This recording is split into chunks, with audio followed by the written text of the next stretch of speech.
it's Miss Karen, and we've been working on the letter H, and right now we're going to read a book called Winnie the Pooh and the Honey Tree, because honey is one of those words that start with the letter H and makes that huh sound.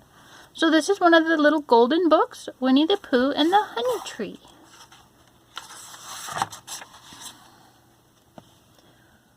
Winnie the Pooh was sitting by the stove in his best armchair when his Pooh-Choo clock began to chime. "Pooh-Coo, Pooh-Coo," it said.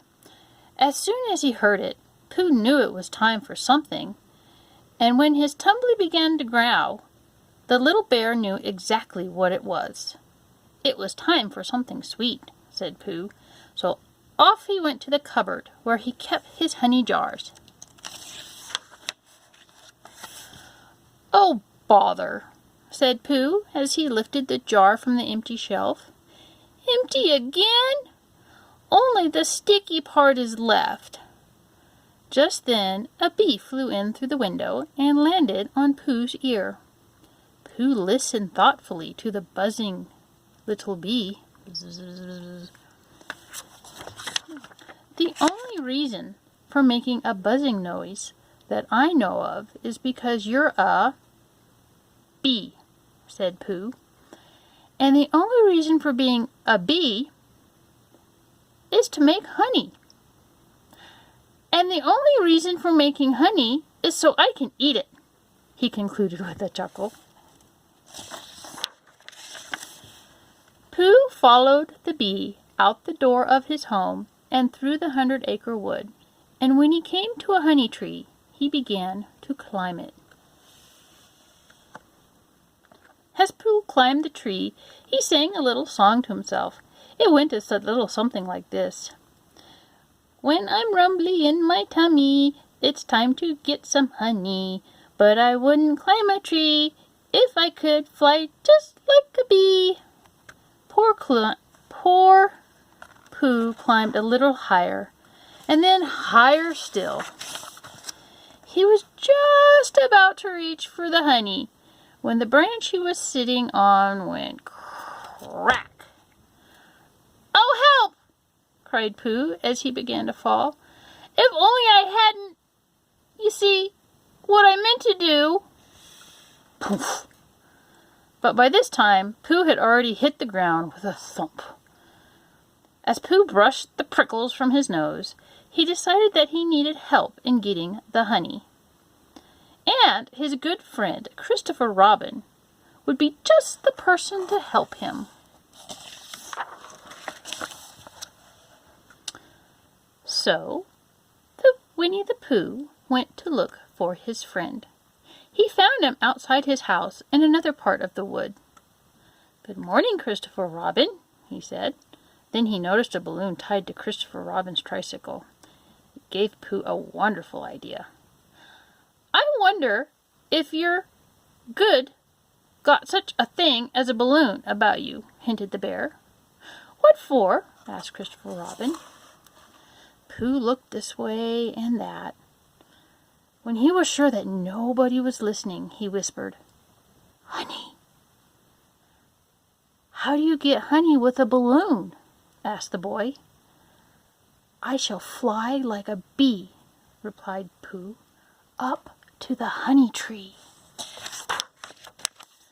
Christopher Robin handed the balloon to Pooh.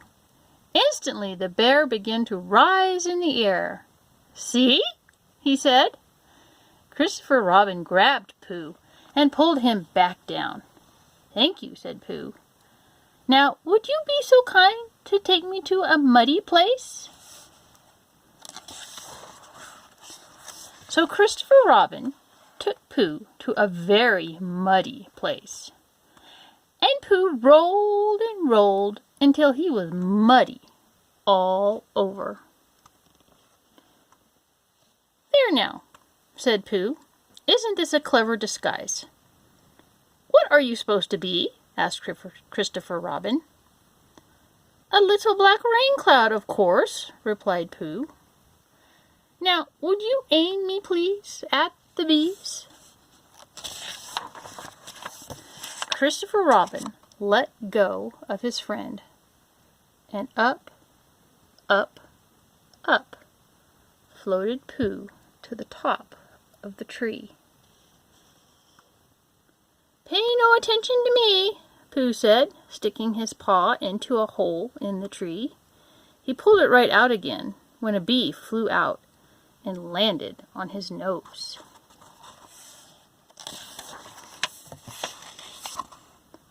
"I think the bees suspect something," said Pooh. "Perhaps they think you're after their honey," called Christopher Robin. "Well, you never can tell with bees," replied Pooh. "But I think it would help to fool the bees if you would open your umbrella and say, 'Tut, tut, it looks like rain.'" So Christopher Robin opened his balloon and pretended that a rainstorm was coming to the 100-acre wood.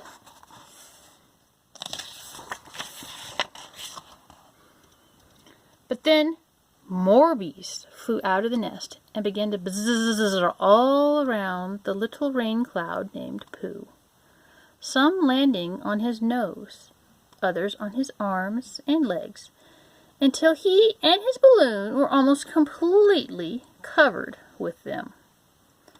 "Christopher Robin, I have come to a very important decision," shouted Pooh. "These are the wrong sort of bees." Just then, the air started to leak out of the balloon, and Pooh began to fall. "Oh, bother, I think I shall come down," said Pooh. "I'll catch you," said Christopher Robin, which is just what he did. But the bees kept coming, so the two friends took off running through the 100-acre wood. When Pooh tripped over a log, Christopher Robin ran back to save him. Then together they jumped into a mud hole to hide.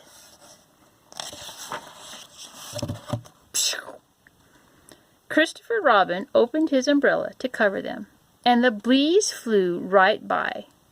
The two friends were safe at last. "You never can tell with bees," said Pooh. Christopher Robin smiled, and his friend said, "Silly old bear." The end.